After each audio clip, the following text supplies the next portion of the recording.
Welcome, everyone, to this GECO webinar on gender dimensions of renewable energy financing. We are waiting for a few more participants to join. We have quite a few that are registered to participate today, so we want to give everybody a chance to sign in. And once we have quorum, we'll start in with the webinar. Please bear with us in the meantime.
For those of you who have just joined, this is the Gender Dimensions of Renewable Energy Financing webinar hosted by the GECO team.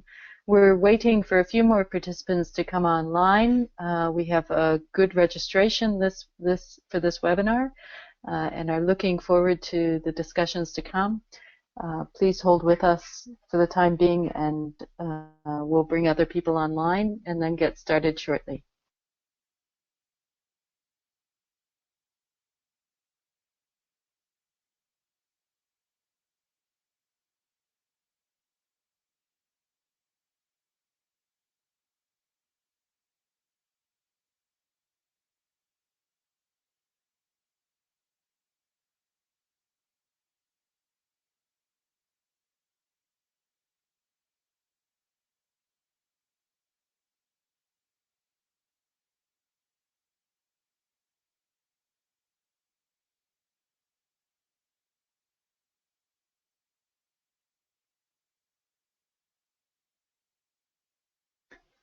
Great.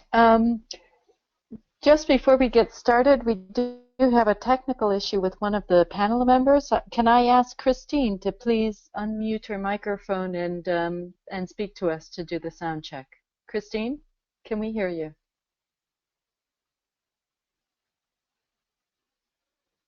Okay, she's not coming online yet, but we might do a sound check in a moment. I think I'll get started with the webinar. This is Andrea Thanas. I work with IUCN's Gender and Energy team on the Gender Equality for Climate Change Opportunities Initiative, the GECO initiative that has been initiated in 2014 to look at gender dimensions of the climate change agenda. This webinar is one of a series of webinars hosted by the GECO team in order to examine the gender dimensions of different aspects of the climate change mitigation and adaptation agenda.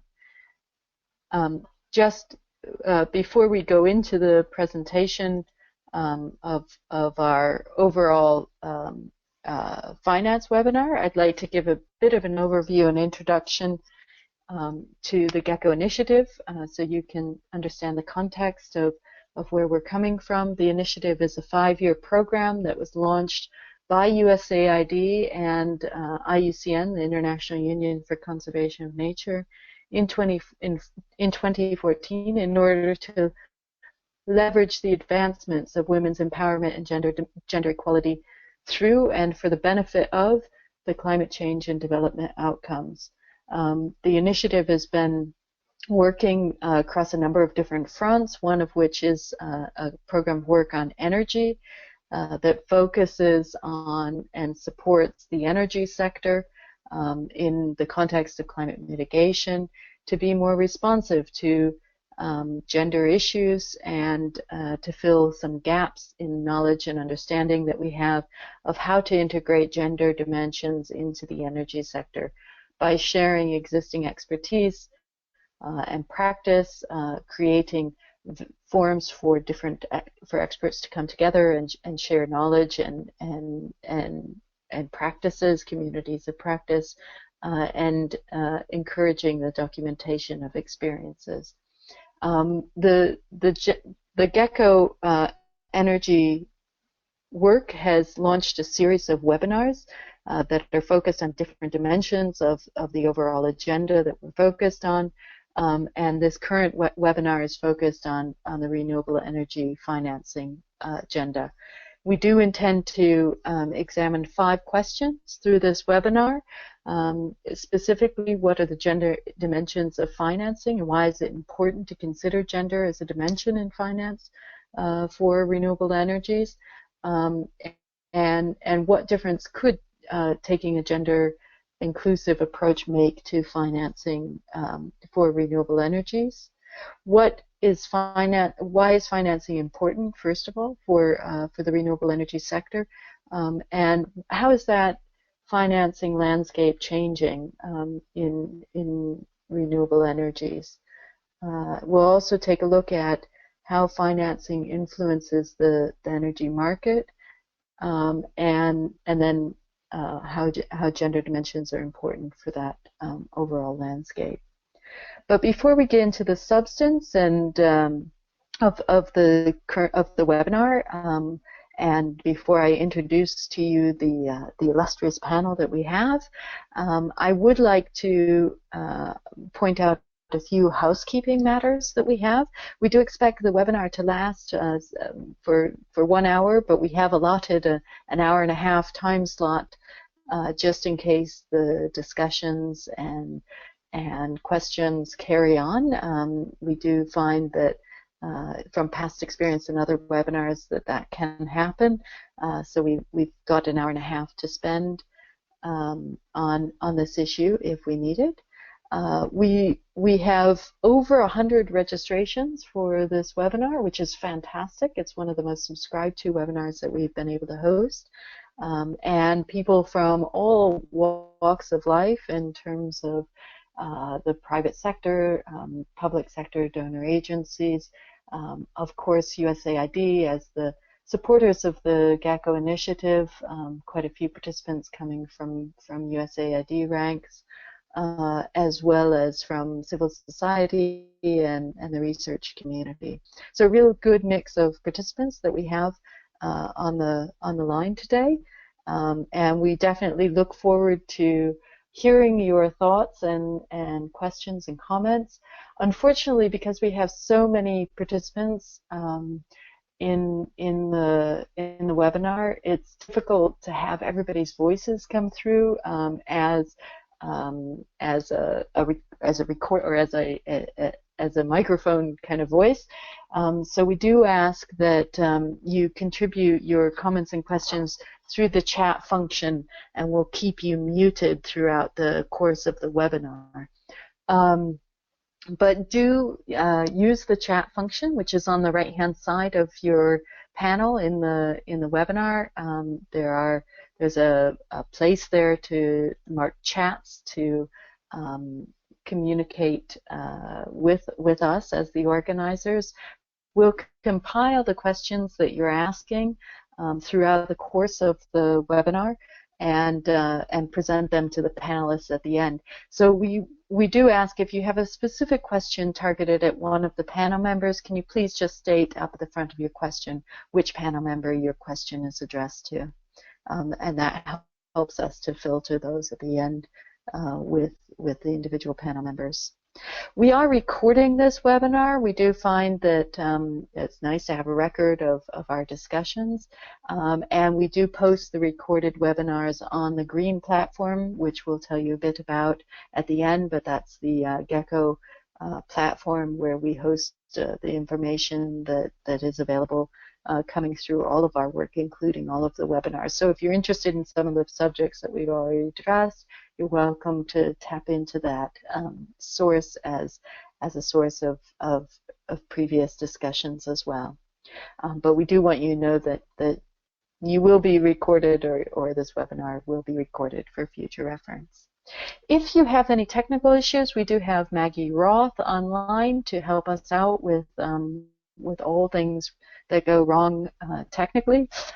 Maggie is available and watching on the chat function, so if you do have a technical issue, please get a hold of Maggie through the chat function. You'll also see just above the chat function that there are a couple of handouts that we do have. The handout tab has, as you drop down, has two information sheets. An energy fact sheet that we've put together that gives you an overview of what the GECKO initiative is, and then the gender and in mitigation actions information sheet that we produced just earlier this month, in fact. So please help yourself to those fact sheets and use them as you see fit. As I mentioned, we do have 3 very illustrious panel members who've very generously offered to contribute their time and knowledge and share with you their insights on this issue of gender and renewable energy. And I will introduce them one by one. I would like to do another sound check for Christine Gruning as our first panel member. Christine, can you unmute your microphone and let us know if we can hear you?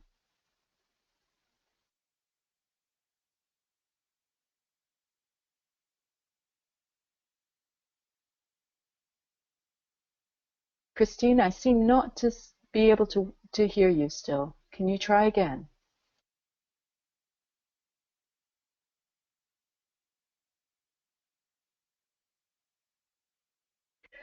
Okay, well, it seems as though we're having some problems with getting Christine's microphone to be working, so I'm going to start with Liana Shalatek from the Henrik Boll Foundation in North America, and ask her to come forward with her presentation. Liana is the Associate Director of the Henrik Boll Foundation in North America, and in that capacity, she supports the director in responsibilities relating to overall program management. Liana brings to this conversation 10 years of experience in global governance, and specifically in international trade and finance. She's got a great deal of experience on promoting gender equality and women's empowerment in the international program of work that they do with the Henrik Boll Foundation, and has a particular interest in capacity building around engendering macroeconomic policies.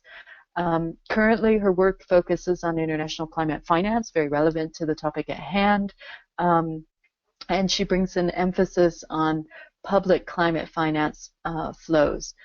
So can give us an overall picture of gender and the global finance agenda when it comes to the climate mitigation and adaptation. Liana, I'm going to run the presentation that you've produced from here, but I believe Maggie will allow you to unmute, or if you could unmute your microphone and step forward now, that'd be great. Great. I don't know, can everybody hear me? Thank you, Andrea and the GECKO team for inviting me to be a part of the webinar. I'm looking very forward to the exchange that we are going to have with the participants. I'm hoping that we have a chance to get Christine back online, because I was really hoping that obviously to hear from her a larger introduction to the landscape of renewable energy financing. As Andrea has pointed out, I focus my current work particularly on public climate financing, and have devoted quite a bit of time over the course of the last 3 to 4 years on accompanying the genesis of the Green Climate Fund, the GCF, including trying to ensure that the Green Climate Fund is a gender responsive fund, and it's now starting operations. And so it's almost quite naturally, I guess, that I'm trying to look at the gender responsiveness of renewable energy financing by also looking at some of the experiences or opportunities that I, from my engagement with other civil society actors and by participating and working with the board and the secretariat of the GCFCs there, that obviously while specific to the GCF, I think holds some larger lessons or some larger transferable experiences that speak to what is needed for gender responsiveness of renewable energy finance. Next slide, please. So why are the gender dimensions of renewable energy financing important? One of the 5 framing questions that Andrea has put out earlier. I think it's quite clear, and I don't want to spend too much time there, but we have differing energy needs, including renewable energy needs of men and women due to the cultural and societal roles and stereotypes and related gender inequalities and discriminations that we face. Women's energy needs tend to be, particularly in developing countries, more focused on household use and service provision to family and communities. And many of these tasks, again, very gender differentiated tasks, are very energy intensive, and food processing would be probably the most obvious example. Now, I think when we are talking about the gender dimension of renewable energy financing, we would be amiss if we are not starting out with energy poverty and the lack of access to clean, modern energy services, which affects women and children disproportionately. And I'm assuming that most of you know that, but it's still very useful to keep in mind the enormous dimension of the problem still worldwide. Of the roughly 3 billion, according to some newer figures that I've seen, people worldwide that live in what is considered to be energy poverty, 2 billion are women. 750 million of those women have no access to electricity whatsoever. They are facing a continued over-reliance on traditional biomass for household use, especially cooking. We all have heard about the related health impacts, millions of people, particularly women and children, dying because of the inhalation of the salt and the related lung and health problems, and also of the climate change impact, namely of black carbon being one of the major climate enforcers. And so addressing the black carbon issue is obviously very important to make crucial advances in climate change mitigation. And lastly, and I think this is very important to point out, because of the care economy, gender segregated tasks and responsibilities, because of a lack of access to modern energy, there is the drudgery of daily care economy tasks, as well as foregoing opportunities for women's and girls' empowerment because of, the time that is spent collecting firewood, etc., that cannot be used for schooling or economic activities. Next slide, please. So what is the financing landscape for renewable energy? Again, I can't address the financial dimensions. I would hope that Christine comes in on that. Just a couple of thoughts to bring us along on the discussion. Obviously, the costs of many renewable energy technologies have come way down. Solar and wind are now very competitive vis-a-vis fossil fuel-based energies and energy generation. But still, within the marketplace and by private investors, they are often perceived to be riskier investments with less guaranteed returns. And I think that points out an important role for public sector financing, including, for example, for public climate funds, in addressing that risk-return perception, which might be largely a misperception. As I said, I think the economies have adjusted in the last couple of years very favorably towards renewable energy technologies. What I see as a huge problem is that the public finance provision for renewable energy is still predominantly biased towards large-scale on-grid solutions, a lot of time with the primacy for energy provision for industrial or export-oriented activities. While there is kind of a trickle-down thinking of bringing, energy generation off-grid to the end users, the affordability of access is an issue, and that still leaves many rural areas and developing countries behind. There is a very high demand for off-grid, mini-grid rural renewable energy solutions to address energy poverty, but I think it's still insufficiently addressed by the current financing landscape. Part of it, I think, is what I would call a bias of major actors, including the multilateral development banks, towards big infrastructure investments. And it's sometimes in that context that I think the development bank the bank aspect might be missing out or winning out over the development aspects, because obviously off-grid and mini-grid rural-based renewable energy solutions have very often higher transaction costs if they are looking at a smaller scale or implementation on a smaller scale. Next slide, please.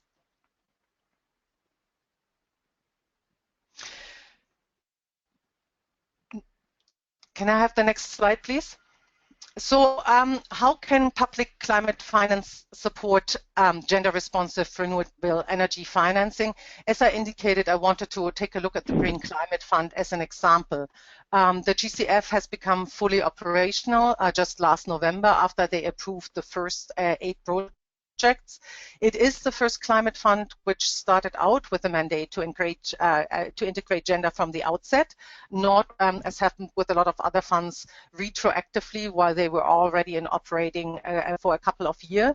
Its reference to a gender-sensitive approach in its section on action on objectives and guiding principles and the governing instrument of the Green Climate Fund anchors a gender responsiveness as a cross-cutting issue. And I think it's very important to point out that while the GCF does now have a gender policy and a gender action plan, gender advocacy in the GCF has always followed a dual strategy, meaning there was a push for simultaneously and early integration of gender considerations in key operational policies. And they include, for example, the accreditation requirement. That means that public or commercial banks that want to work with the GCF as financial intermediaries and get accredited with the GCF must have an own gender policy and capacity on the book.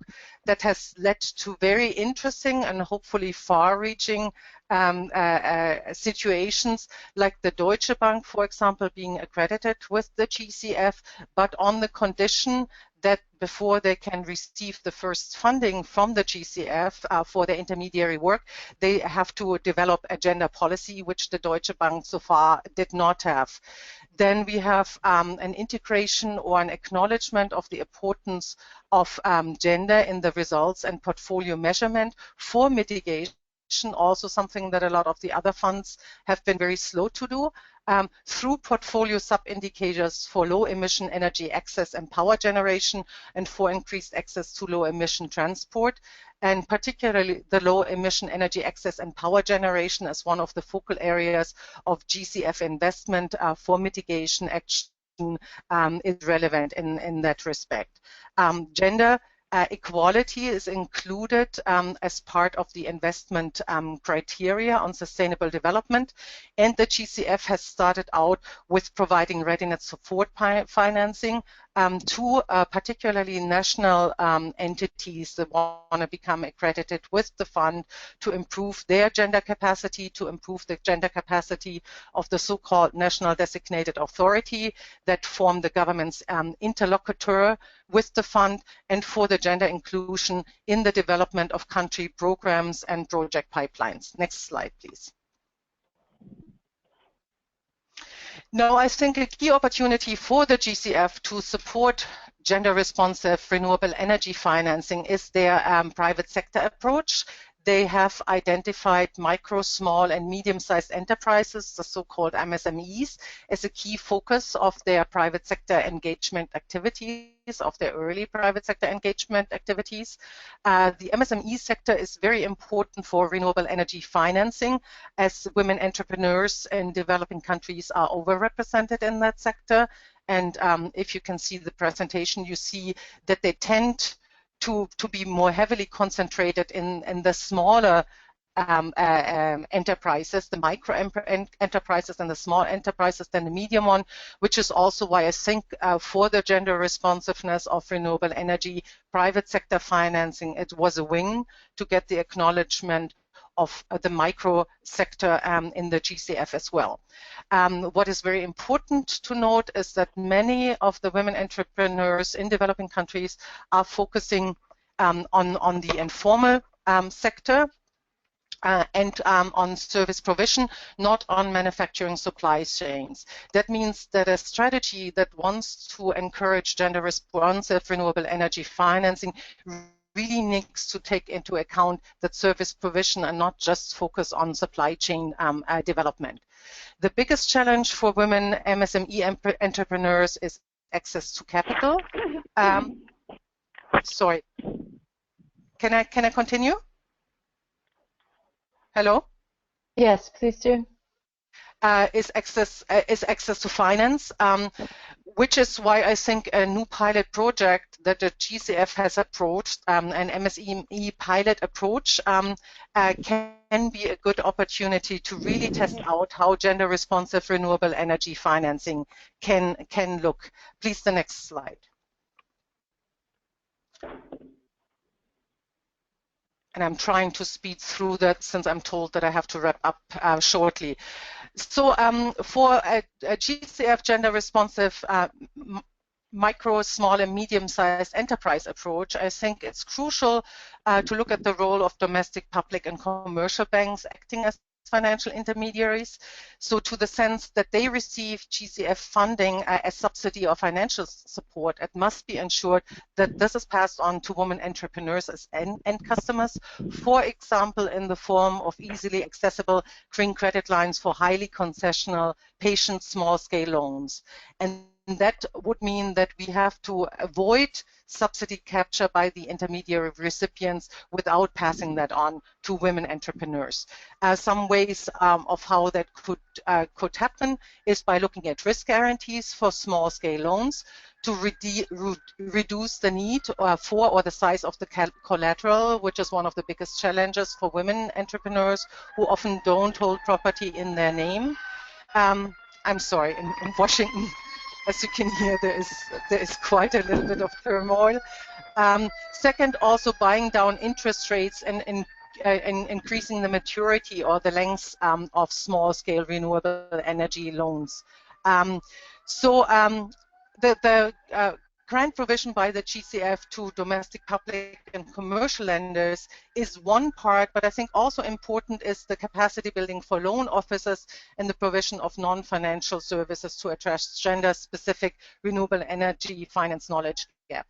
And that can be as easy as, informing and reaching out to women entrepreneurs and letting them know that certain products are available, but also addressing, for example, the cultural bias that many male loan officers often have towards female clients in developing countries.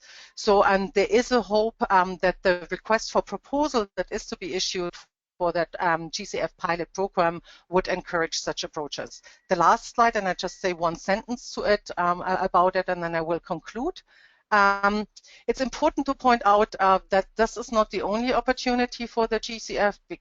Besides loan financing, I think grant financing, small grant financing is still of crucial importance for women and communities for renewable energy investment.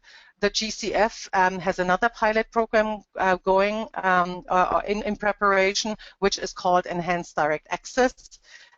Enhanced Direct Access will put the decision-making on individual projects under an improved GCF funding envelope with national authorities. The terms of reference for this 200 million pilot approach speaks directly about the need for a gender-sensitive approach and support for small-scale activities and direct support of communities. And so I think that would be a great opportunity to build on and expand first experiences that, for example, the Adaptation Fund, the Kyoto Protocol Adaptation Fund, or the Global Environment Facility Small Grants Program has through the inclusion of small grant facility approaches to benefit women's organizations on the ground, building national small grants programs that would also help them to get very urgently needed money for renewable energy investment. And the last one, basically just some information where you can find some more about the Heinrich Böll Foundation's work on climate finance and the GCF specifically, and thank you very much for your attention. Great, thank you very much, Liana. A whirlwind tour of the GCF and some very good thoughts about practical measures that can be taken for incorporating gender perspectives and particularly making sure that women are in entrepreneurial women are receiving the access to finance that they need to grow their businesses and their business opportunities. So really fantastic overview. Christina, at this point, I'd like to hand over to you. Can I just do a sound check, Christina, to make sure that we can hear you? Hi, Andrea. It's Christine. Great, thanks, Christine. Okay, I'll introduce you briefly, Christine. It is indeed. Yeah, thank you very much, and thank you as well for all your efforts to dial me in now through telephone to get the opportunity to present here our thoughts about renewable energy. And as Liane told, it was really nice plan that more or less the broad overview is before, but now you have to be a bit flexible and to think like the other way around.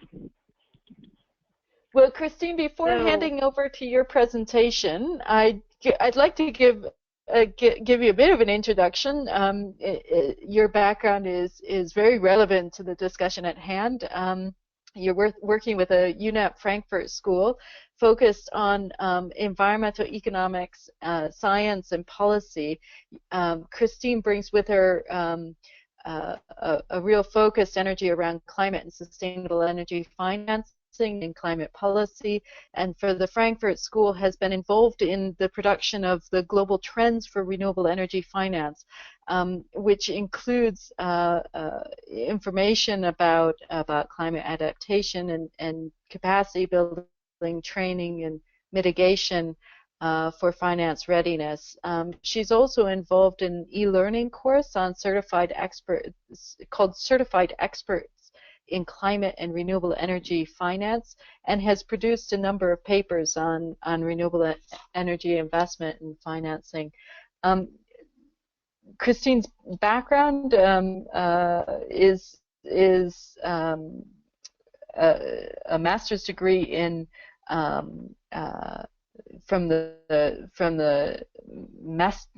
here I'm struggling with the languages. Maestra de Dirección de Empresas from the university in Argentina, and is the chair and public finance and environmental economics for the European Union Viandria in Frankfurt. So multilingual, multicultural background that Christina brings to this discussion.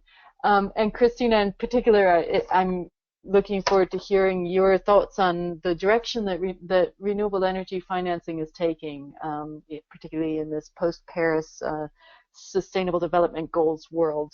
So I'm running the presentation from my show from my computer at the moment, I think, Christine. So if you need to turn the slides, just let me know, okay? Okay. I thought it's running through my computer. I'm sorry.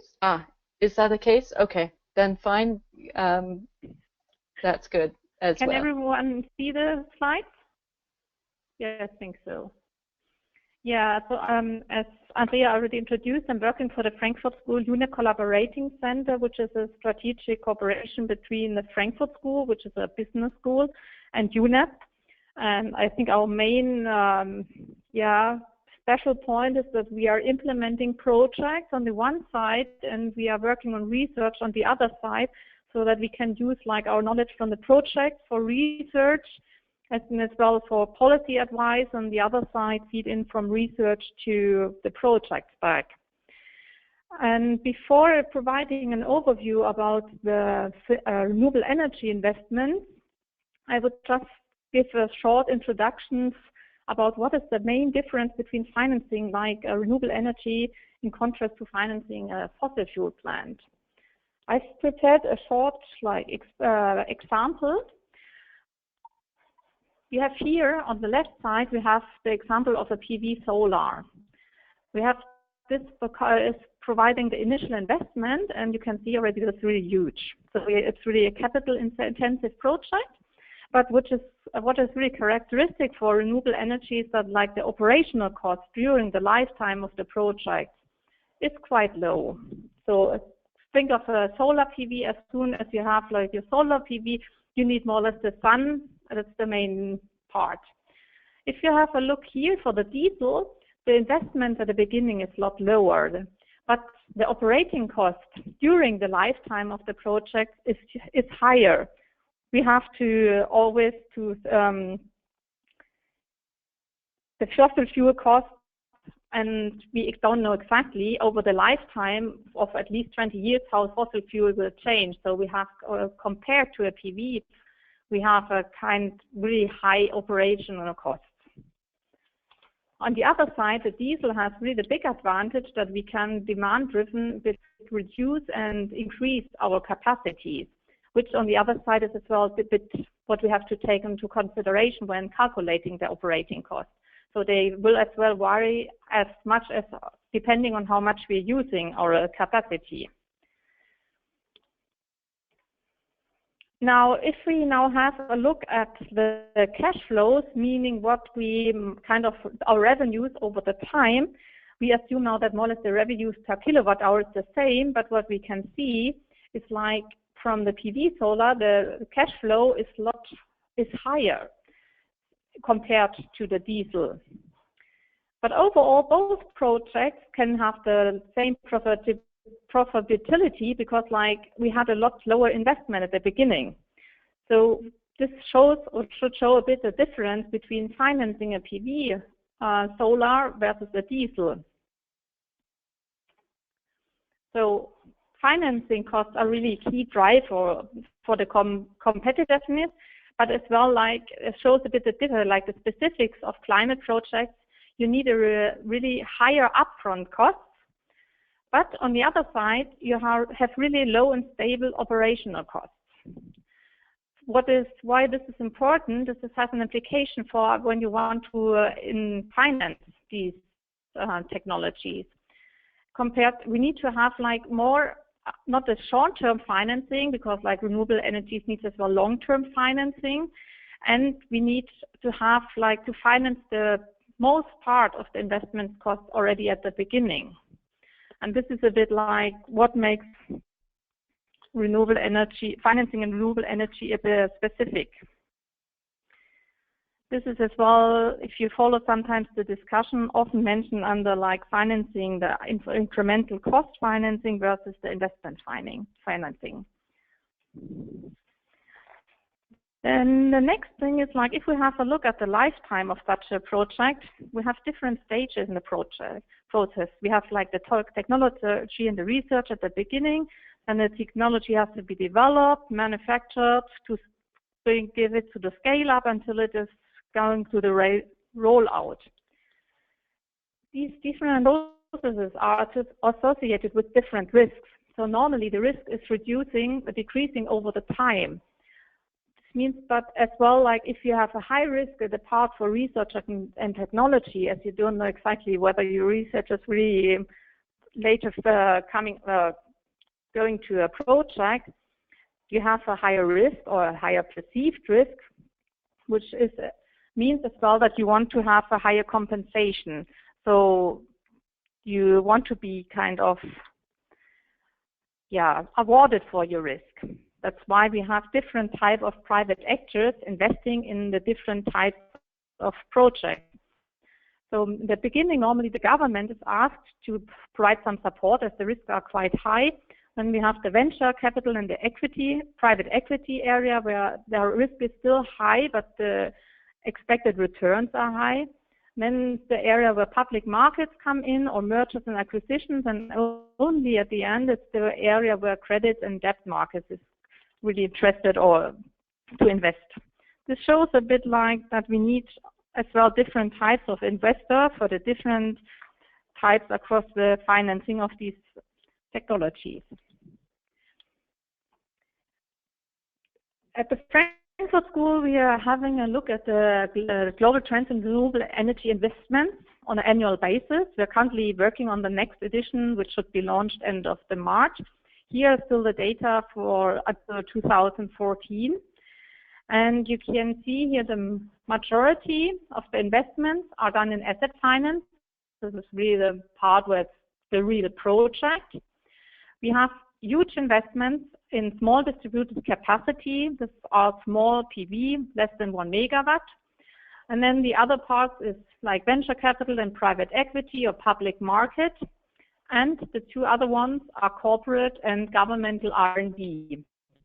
And these two, for example, are quite interesting as it's a bit indicating as well for the future. You need a certain amount of investments in R&D to ensure that like in a technology and research is done to have later new projects. In 2014, it was quite impressive, the investments. They were at 270 billion, was an up of 17%. But this is not only like, this is our only dollar terms, but this is even more impressive if we think about that the cost per renewables, per levelized cost of electricity per kilowatt hour decreased. So for this amount, we got kind of more added capacity. So there were some 103 gigawatt of renewable power capacity added in 2014, mainly dominated by wind and PV.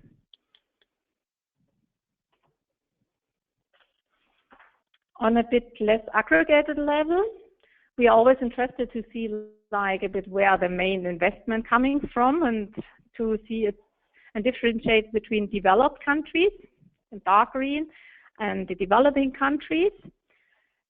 Developing countries in this context is really a broad classification as it includes as well China, Brazil, and India.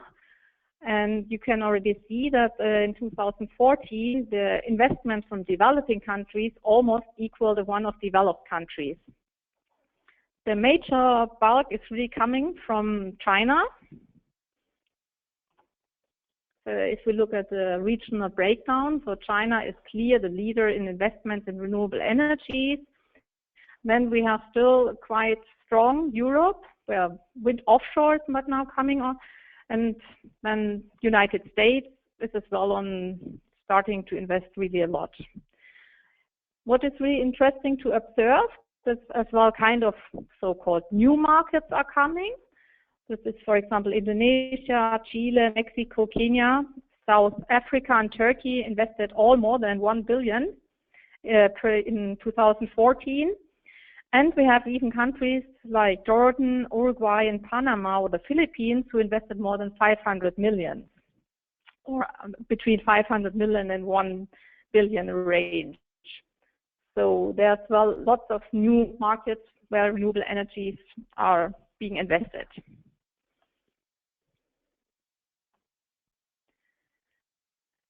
So if you have a look at the different technologies for the sectors, it's really wind and solar are the two dominating sectors.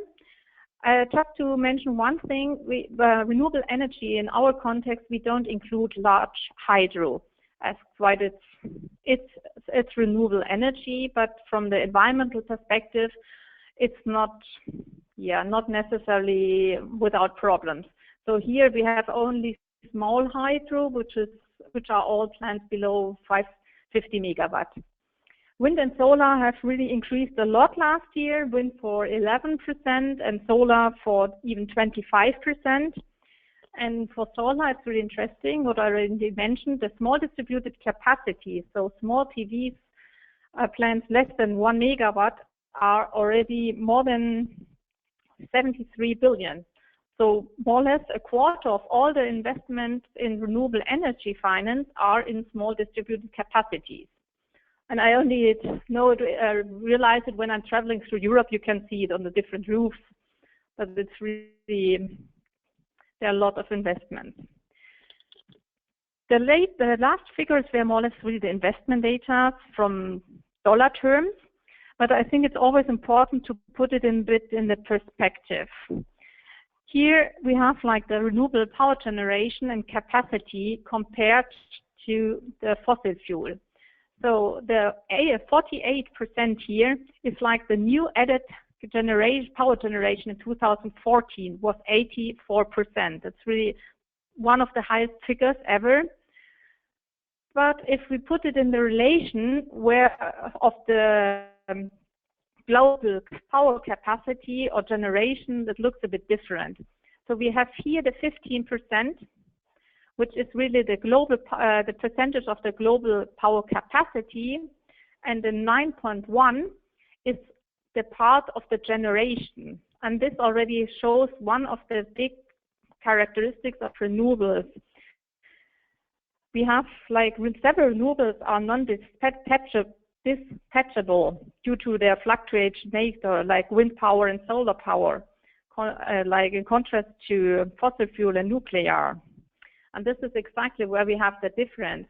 Here the power capacity is the number, assuming you would have a plant with a certain capacity, you can run 24 hours over the whole year. And the 9.1 is then actually the percentage, how much it has like contributed to the power generation, which is only 9.1.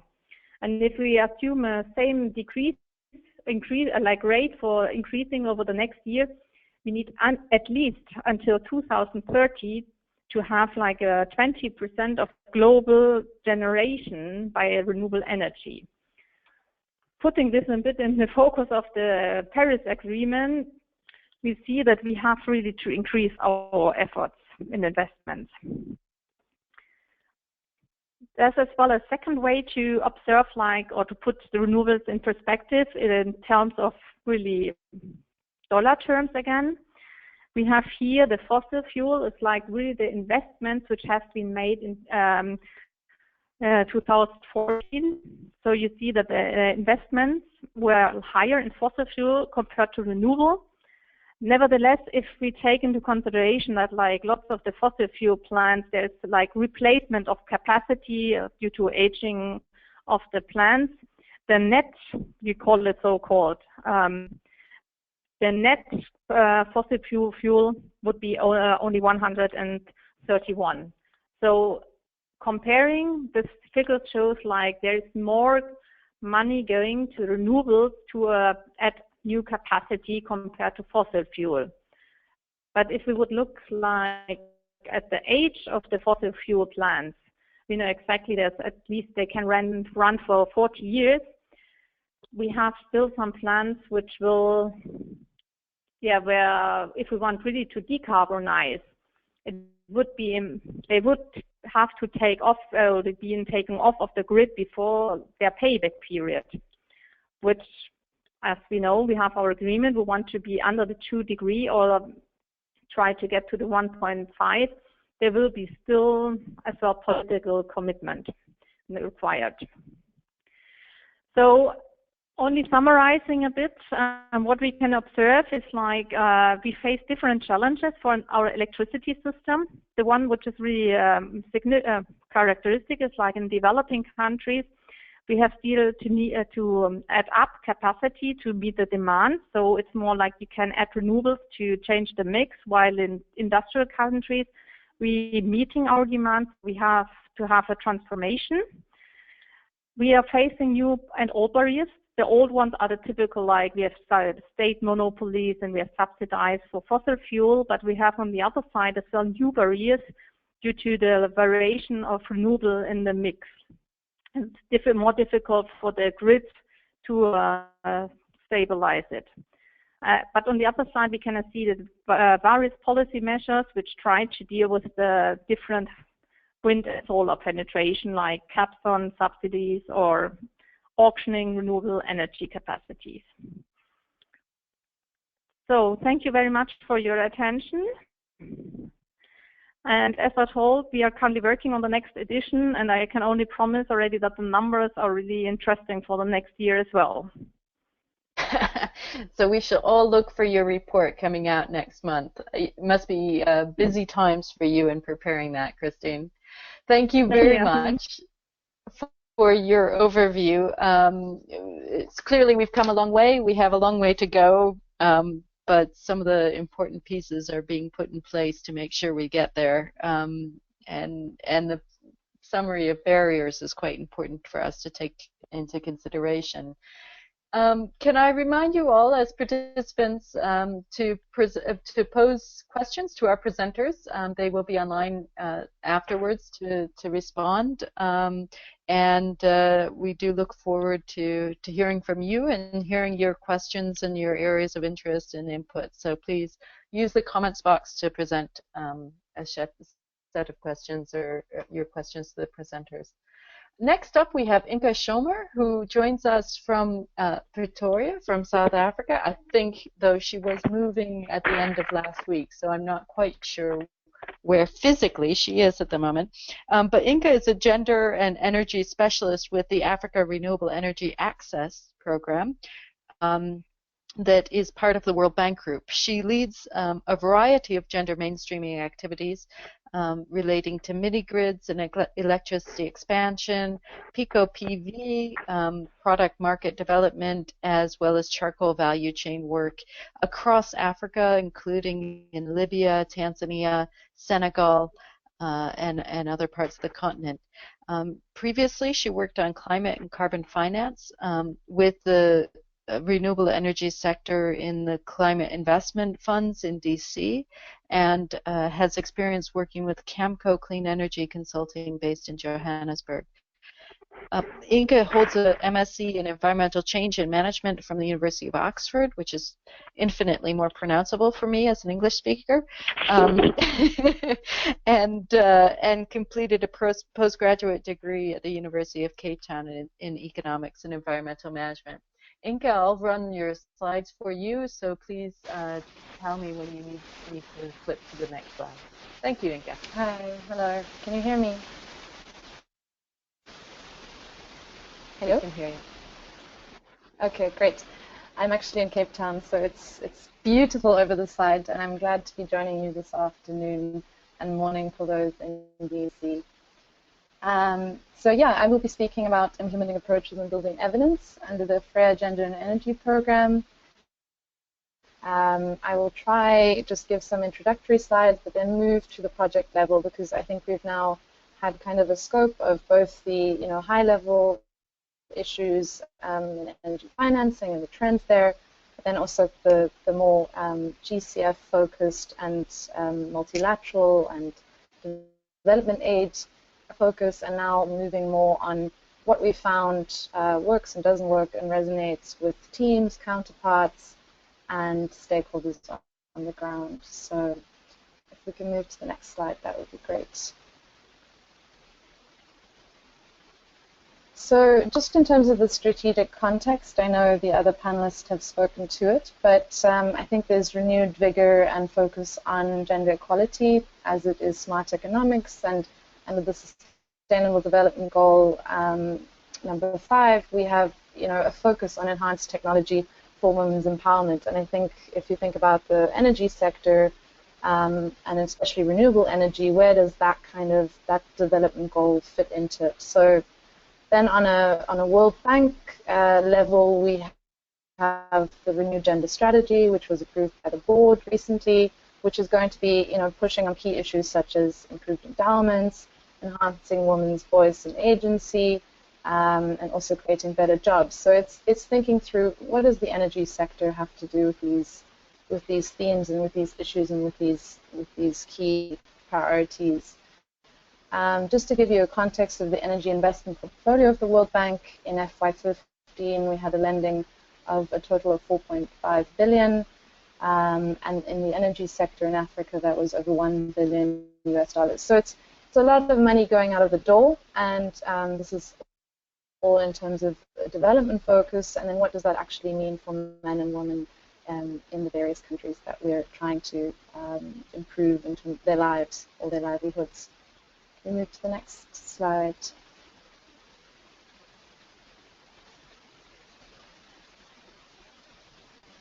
Great. Just briefly, some of the, what's important and also beneficial is to understand some of the gender and energy interactions across the sector. This is not something that was figured out a few years ago, but some of the key themes that are coming up for us that are meaningful in terms of energy access is thinking about, for instance, time poverty, fuel collection, cooking, the health impacts of indoor air pollution, in terms of electricity infrastructure, issues around displacement, if you have large hydropower. What does that mean in terms of gender-based violence if laborers come into an area and are there on a project site for 5 or 10 years? In terms of clean energy, how is household budgetary decision-making done? How do people have preferences, especially female male-headed households might have different access to collateral, might have different preferences in terms of wanting a light bulb in the kitchen versus for television or radio use. And then in terms of energy policy, if we're making decisions about tariff increases, how does that affect female and male-headed households? We're seeing that there is a poverty dynamic to female-headed households, and what kind of fuel switches would they make, what appliances would they not be using, and what kind of impacts does that have on indoor air pollution or lighting services, etc. So those are just some of the interactions across the sector. And the next slide, please.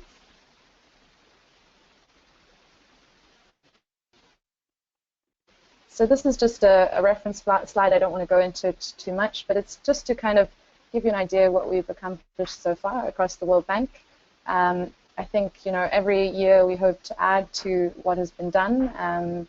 One of the key guidance notes that we have at the moment is integrating gender into energy operations. That resource is available on the ESMAP website. We also have reports, a recently deep dive assessment on gender and electricity infrastructure. That work was done across various countries, and we'll be happy to share further details on that. Additional data work being done under SE for All, with you and women in Energia. We've also done in-country trainings. For instance, if we go and host a workshop and bring together various counterparts and do trainings on M&E or do gender action planning. So this is kind of some of the work that we've done in that space. And then in terms of networking, we host an online gender and energy community of practice where best practice is posted, or we host webinars and clinics, just to kind of inform and build capacity in this area. Then we also have different country and project level experiences. The program that I will be speaking to and support is the AFREA Gender and Energy Program. Right now we support over 10 energy access projects with deep dive work, and I'll speak to some of those projects just now, but just to give you can see the rest of the country programs listed. We also have a very strong East Asia and Pacific Gender and Energy Program, and I won't go over the rest of the different sectoral focuses, but just to say that every region is kind of wrapping its head around. The energy portfolio does look different by region, and the priorities are different, and also the socioeconomic dynamics and the gender dynamics. But if you'd like further details on that, I'd be also happy to share those. And then if we could go to the next slide. Then I'll be speaking from now onwards predominantly about the AFREA Gender and Energy Program. This slide is to give you an overview of where we've come from and where we're currently at. And to say that, and before I go into this, I think I know that we have a variety of participants from various sectors, both from development agencies, banks, NGOs, various players, and I think this approach has flexibility in terms of being applicable to anyone who's trying to look at an energy portfolio and energy investments to say what can be done. And I hope some of the best practice that we've implemented resonates for the participants online right now. We started off the AFREA program in 2009 and went till 2004, and it was a 1.5 million technical assistance fund that had country pilots in Mali, Benin, Senegal, Kenya, Tanzania, and Zambia, and the focus predominantly there was on household energy and rural electrification, and building kind of some of the knowledge that we have now that we can utilize under AFREA 2. And AFREA 2 was launched in 2014 and will extend till 2017.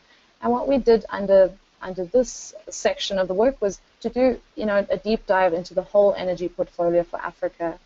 And I'll speak to exactly how we did that and how that could be something that other teams and other organizations trying to wrap their head around do. And we have also a renewed focus on M&E, and I'll go into that just now as well. But you can see that we have different components. We have advisory and operational support, so that's more our engagement on the projects and the actual country counterparts. Then we also realize that there's often a need for training and capacity building. Like I mentioned, we work a lot on knowledge development and dissemination. And then M&E is really where we're trying to crack our heads open. And I know a colleague of mine, Lucia Fort, who is our lead M&E specialist, is also online. So if there's any questions related to M&E, I'm sure she'd be happy to answer those. If we could go to the next slide, that would be great. So, when you're sitting there and you're looking at your energy portfolio, it is kind of, where do you start? You've got 5 or 6 different projects in a given country. One is on solar, one is on micro hydro, you've got transmission projects, you've got an energy guarantee. So I'll just take you through kind of the process we went through. We looked at the portfolio overall. We looked at the projects that are most consumer-facing and thought about where would our value add be the most. And those were predominantly energy access projects. With energy guarantees, yes, there are gender dimensions, but how much of an impact are we actually going to have in terms of influencing the project design and the work that's going to be done downstream? So what we developed was screening templates. We found it very useful to look at the background and the context of the country, look at the gender policies, look at the civil society players, the private sector, what are the banks doing in terms of access to finance, do they have gender policies, do they have any data on access rates, on female-headed entrepreneurs and how they're accessing finance and developing energy enterprises. So we provided teams with kind of the background that was applicable to their project, and then we looked at the project itself and pulled out the components and the issues that would be relevant to the team, and then we proposed gender entry points. So broadly, there would be issues that we'd look in terms of jobs. We'd look at issues of how to access the technology. We'd also look at how to track impact in terms of social services. If you're providing energy access, you have, we know the data on that. If you provide access to hospitals or clinics, you're going to have increased or decreased child mortality, or you have lighting when giving birth. But how is this actually being captured, and what is happening on the ground, and how can we support teams to give them more resolution to capture this? So we developed, this all happened within a help desk function, where we had a very small team of specialists look through these portfolios, take the lead on a country, and then pitch to teams and say, okay, this is what we found. Does this resonate with you? Because I think what's very important to remember as a gender and energy specialist, or from whatever perspective you're coming from, the conversation with the actual team and then with the actual client is very important, and often your ideas mature and they change. If we could move to the next slide, that would be great. And this is just to kind of a guiding slide on terms of the project cycle and energy investments. This might be different for the various institutions you're part of, but it's helped us take this portfolio analysis and put it into more of a temporal or a time analysis. So you have entry points at various of these stages, but of course we always are highly aware that the earlier you start to intervene or the earlier you start to engage with with a bank that's trying to develop a credit line, or a government that's thinking through, you know, STEM jobs for, you know, engineers under X sector. So in terms of, you have the identification stage, you have preparation, and you can just see some of the entry points in terms of if you have operational manuals for small power producers, what could you do there in terms of put entry points in the TURs? What can you do in terms of the results and M&E framework? What kind of surveys are happening? For instance, we know that the energy sector, a lot of this work is subcontracted, you know, to private sector developers or engineering companies. So what can you do in that space to inform the gender dimensions? So just to inform you that, you know, we've looked at both scales, both the country level, but then also look across the time of a project or the timeline of energy investments. If you go to the next slide, that would be great. Okay, so I'm not going to spend too much time on this slide. This is just to kind of show you some of the pilots and the efforts that have really led us to this point where we've had best practice and results and can build on them now. I think many of you online are familiar with the PROJED project. It's the second Sustainable and Participatory Energy Management project. The focus here was to really look at the charcoal value chain and see how were the economic benefits of this being captured, and how were the decisions being made on the ground.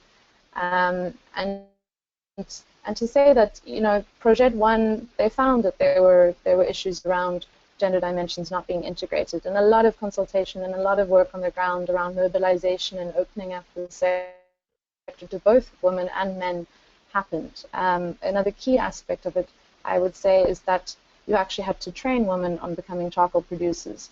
You know, things like literacy, things like access to information, these all play a role in these sectors. And then if charcoal production is not sustainable in a given region, what are the other viable income-generating activities that you can do in terms of commercial gardening? And then under the Mali rural electrification hybrid system, I think the key point under this is that a lot of work had happened with AMADER, which is the household energy agency there in country, to really to set the stage for the ongoing gender work in country. What had happened under the initial project, which the SURE project builds on, is that a gender assessment happened to look at how energy services are being utilized by men and women, what were the opportunities for energy enterprise, or for enterprises that women had and men had to be part of the multifunctional platforms being put in place in the various areas. And things that were found in terms of this assessment is that, you know, women didn't have as much access to information. There was, you know, limited women even managed enterprises. There was limited access to credit, and, you know, low levels of training and participation in energy operators. You know, we speak about developing female-headed, you know, local operators, but what is actually the cultural norms and appetite to do that work on the ground? So I'll move on to the projects that we're working on now. Predominantly, I mean, we're still supporting this work and it's ongoing, but just to showcase some of the more recent work that we are focused on. Great. I think what would be interesting to discuss is the Tanzania project, which is a rural electrification expansion project. This is a slightly different project to what we've done before. It's a program for results project. So this is a financing instrument offered by the World Bank that aims to strengthen government programs.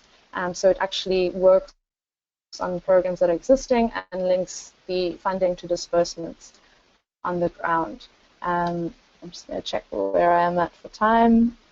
Okay, great. And I think one of the key takeaways under this was that we looked at what barriers do women face to access household connections. What we found is that in the urban areas, there's a discrepancy between male and female-headed households gaining a connection. So that's one of the areas we're going to focus on. But then also in terms of the development banks, when they set up solar loan programs, what can we do to attract female-headed companies to such credit lines, and what kind of training can we offer to the solar companies that are selected. Under the Liberia program, I think there's, again, two main focuses. One is around a mini-grid system. So what kind of business models can operators implement that will both meet women and men's productive uses of energy? What are the barriers for female-headed households to connect? And how do we maximize the social services that come out of these projects? In terms of the Lighting Lives in Liberia program, you know, we for the first time are kind of wrapping ourselves under the Lighting Lives program around market assessments that are gender informed. You know, what are the technology preferences? What kind of consumer finance should we be offering? What's the value add of having women's groups involved in this sector? So some of these key themes we are looking at. And then very famous project on our end is the Laos PDR Rural Electrification Project. And this is just another project that demonstrates how you can use a revolving fund to kind of overcome some of these access barriers when you notice that female-headed households are either not connecting to the grid or face substantial barriers to pay connection fees. So this revolving fund provided interest-free loans to cover 80% of the connection and wiring costs. So again, I just wanted to show some of the kind of entry points on the ground that resonate with teams and with the government counterparts and retailers in the private sector, and to say we are very much still exploring the space. I would be happy to hear from others and learn from best practice. And the next two slides are just resource slides for your information, just to give you an overview of kind of some of the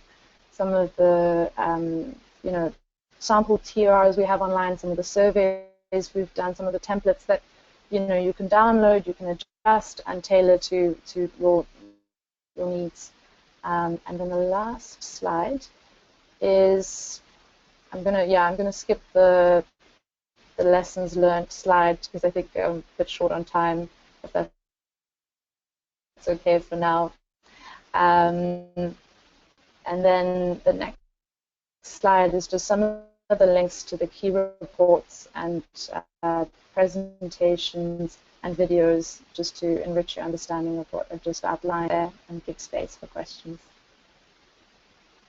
Great, thank you very much, Inka. That was an excellent overview of the work that you've done in Africa and bonus Laos as well. Really good practical example of how to use, how to reach people in incorporating gender dimensions. We have a lot of questions that have come in over the course of all of your presentations, and I want to leave as much time as possible to those questions and to the opportunity to respond to them. Please, if you have further questions when we're going through these existing ones, please feel free to address those in the comments box.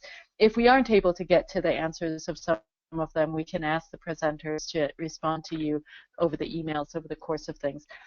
Leanna, I'm going to start with you with a couple of questions that have been presented to you, and I'll put them both forward to you immediately so that you can respond to both of them. The first question was, now that the GCF is receiving its first projects for approval, what's your take on the degree to which gender considerations are being integrated into the proposals put forward to the GCF?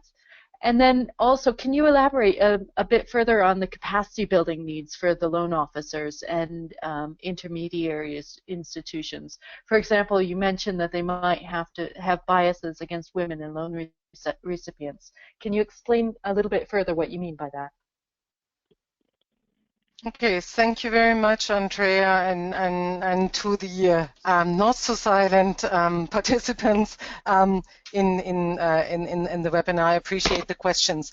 So as I mentioned in my presentation, the GCF has just started out with the first 8 projects that were approved at the last board meeting that was in November in Zambia. That I think is a relatively small sample to get a really good feel for how well integrated gender is into the projects. However, one thing that was very encouraging with the rather limited information that civil society observers got on the specific project documents and the extent of what we saw, you would be able to see if you're looking at the Green Climate Fund website. It's very clear that a technical advisory panel that is to judge the proposals that are coming in against the investment criteria has done a very good job in trying to ensure that they are looking at the merit of the gender integration that has either happened or is weak within the project proposal. That being said, one of the key problems, I would say, is that, for example, in the technical advisory panel, at the moment, that is a panel, it's supposed to be a panel of 6 people right now. I think they have 3 confirmed. They are still looking for a couple of people, but right now there is no gender or social expertise as part of the technical advisory panel. So it's obviously a little bit harder for them, I guess, to judge the gender merit. Likewise, on the part of the Secretariat, which does have one social and gender specialist, but obviously points to the continued challenge to get more gender expertise within the GCF Secretariat integrated. However, there were 1 or 2 projects, first project that I think point in the right direction. There was, for example, a project, an equity investment by the Green Climate Fund into a social investment fund led by the US social investor Acumen, that would actually invest in small and medium-sized enterprises that are working on solar in East Africa. And they, for example, included in their project a significant budget component for work with women, small and medium-sized entrepreneurs, but as well in looking at training women as solar technicians for installation and maintenance. So I think, again, hopefully we'll see a lot more of the integration in the proposals that are in the pipeline and will come up for the board going forward. On the second question on the capacity building, I think that points to the fact that a lot of the access to finance that women in general and women entrepreneurs face has actually to do with cultural attitude and sometimes really unknown, quote-unquote, biases of people that are making decisions of who gets a loan. And for example, I think the IFC has done some work on that as well, where that has come out as one of the factors that if you have a predominance, for example, of male loan officers in domestic banks and developing country contexts, they are often looking less favorable at a credit application of women or of women entrepreneurs, even if they would have the same collateral or the same basically the support documentation. And so I think as part of the discussion of trying to make green finance available for renewable energy available to women entrepreneurs, it falls short if you're basically just addressing not addressing the cultural, the societal, the knowledge component of it. And so again, we heard a lot of focus is usually directed as trying to make sure that women entrepreneurs know what products are available. But if you're not basically addressing some of the some of the hesitations that people within the domestic banking industry might have on engaging more proactively and more favorably with women entrepreneurs. If you are leaving that side aside, then you might not be able, as a woman entrepreneur, to get the access on the credit. And so I think it would be very useful, for example, if the GCF would support green credit lines through domestic banks and think, for example, also about cooperative banking or other banking that is closer to women's organizations on the ground, to include in that kind of a grant component that would actually bring in gender training for loan officers as one of the accompanying features. Great, thanks, Leanna.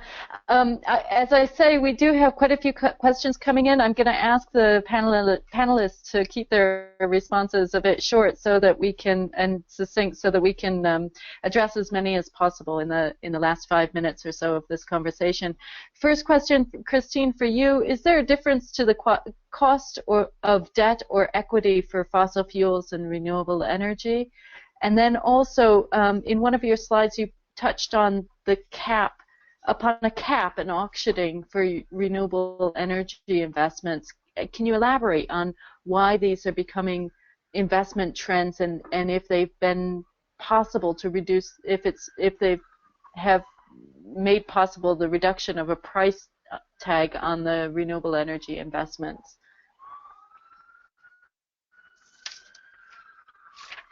Okay, thank you. I didn't understand from the second question. Maybe you can send me that I can read it, but I will first answer on the first one. Yeah, the cost of fossil fuel, if you refer to levelized cost, is the question to levelized cost of electricity or the financing cost? The financing cost, as I mentioned, is associated with the risk. So if you imagine a bank which is not really, it's the first time they are faced with a PV, financing a PV contrast to something like a business as usual, it's for them, they have a higher perceived risk. And then with the higher expectations on the return, they will as well increase the financing cost. For the second question, maybe you should, or can you just rephrase it? I'll repeat it again. In your last slide, you touched upon the cap and auctioning for renewable energy investments.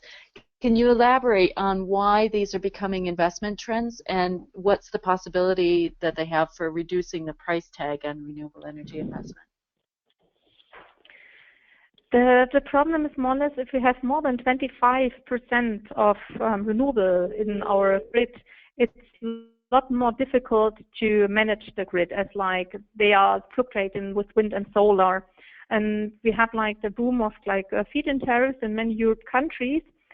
And so we have many installations, especially small-scale installations, and this makes it even more difficult for the grid. Like if it's a huge plant, it's easier to estimate, but all the small plants with a different energy storage behind is more difficult to balance. So the policy reaction was to have a cap on the investments, like capping the feed-in tariffs, to have like a maximum investment which is subsidized, only to reduce more the boom a bit. Great, thanks, Christine. Inka, a large number of people asking, when are you coming to my region? So Caribbean, Latin America, Bolivia, West Africa. I'd love to. So there's a huge demand for your work. There's also a question to you about, at the country level, do you reach out to the gender community in addition to the energy community? And also, do you use gender disaggregated monitoring data? And if so, what are the most important topics to cover in that respect? Okay. Yeah, I mean, the issue is, I think, that our scope is limited to Africa. There are programs that deal with different regions, but this would be then World Bank, right? We support gender focal points in actual organizations on the ground, so we build capacity in that way. But what we've also found is that there's a lack of job security in terms of those positions in country. So happy to expand, but we have a certain mandate, and we've gone into 10 more regions in Africa.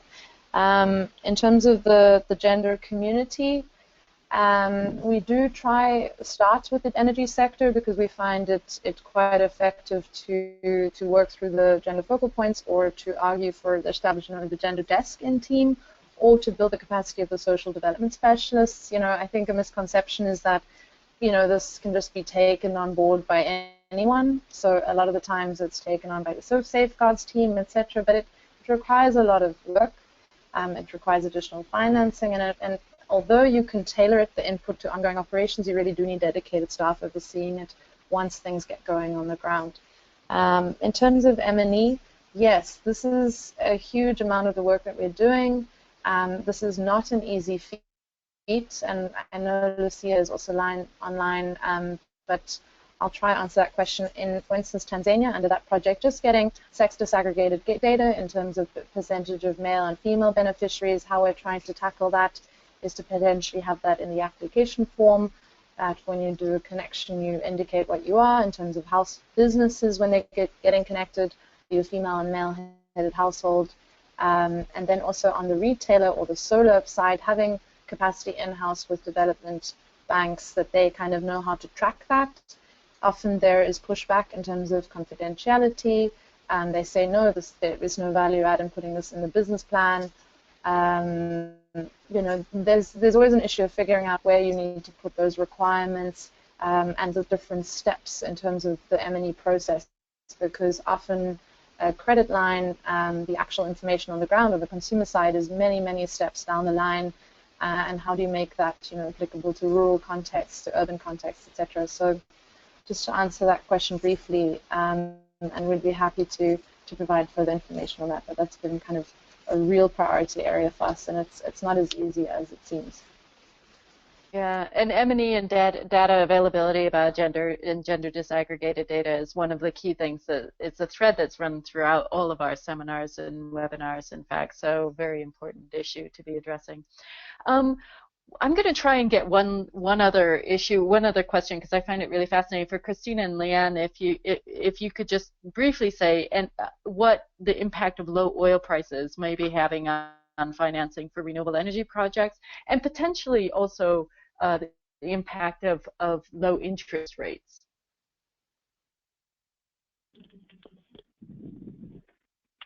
May I make the first go? I think the oil price is making more or less the renewable energy more competitive. As I showed in the slide, like if you have a look at the cost, fossil fuel is more depending on the variable costs, which are depending on the oil price. So I think this is really helpful to make the renewable energy more competitive.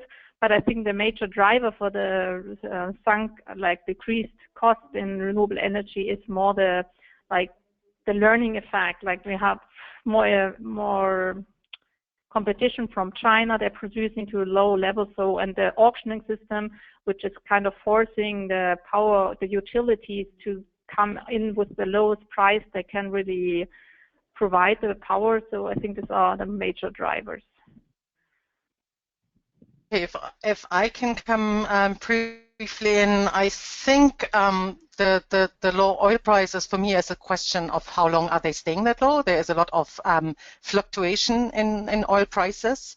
So I mean, judging a strategy that continues to set on fossil fuel just based on the current oil price situation is extremely short-sighted, versus because of the technology advancement for renewable energies, those prices have come down and will further come down to stay. So again, fossil fuel prices might be up again in a couple of years. On the low interest rates, again, I'm focusing particularly on kind of the gender dimension. There is the case so that the low interest rates that maybe some larger capital-intensive investments might be benefiting from are not passed on or passed through to smaller scale women investors, for example, or community investments. That was one of the issues that I tried to address through my presentation, and I think it's the focus of how one can ensure that, for example, microfinance lowers interest rates, that a small scale renewable energy loans or grants, and I want to point out there is an continued important for grant support for gender responsive renewable energy financing is actually and extremely low, and that again the benefits of low interest rates are not just reaped by the large players, domestic banks or large investors that have easy access to the market, and I would leave it at that. Great, thank you all. I want to turn over to one last comment from each of you. I'd ask you to keep it to one sentence on your takeaway for all of us to have from this webinar. Before doing that, I'd just like to point out that the next webinar in the series is going to focus on women's participation in the energy sector, and it's going to be held on the 22nd of March. You'll all get an email invitation to that webinar, and we welcome you to join. And just a reminder, the recording of this webinar is on the Gender and Energy platform, the green platform where you see the internet site address right now. One last sentence, Inka, your takeaway from this webinar. I think generally, I think making the business case, this is across energy ministries, both the private sector and international finance organizations. I think value add in terms of the economics of it and the social aspects, and then use good data to show the gender dimensions of the work and the value add, and take people out into the field. Leanna. Yeah, just as I said, I'm working particularly with a new fund coming up. I really would like to take, for the Green Climate Fund, to take a risk on small-scale approaches and investing in women and for their benefit, and hope to see many extremely gender-responsive distributed energy projects being supported through the Green Climate Fund. And Christine. Yeah, I think we saw quite impressive investment over the years, and I can already tell it will continue, but still, if we put it in the perspective to what we decided or what has been decided in Paris, that we want to meet not only 2 degrees, but even 1.5, we need more investments, especially really large investments. And yeah, so I think it's really important to focus on investments today to have really better roles in the future. Women are part of getting to 1.5. Excellent. Thank you all very much. And it's been a pleasure to host you all, and I look forward to future conversations and opportunities to have exchanges on this. Thank you. Thank you to all the participants. Thank you. Thank you.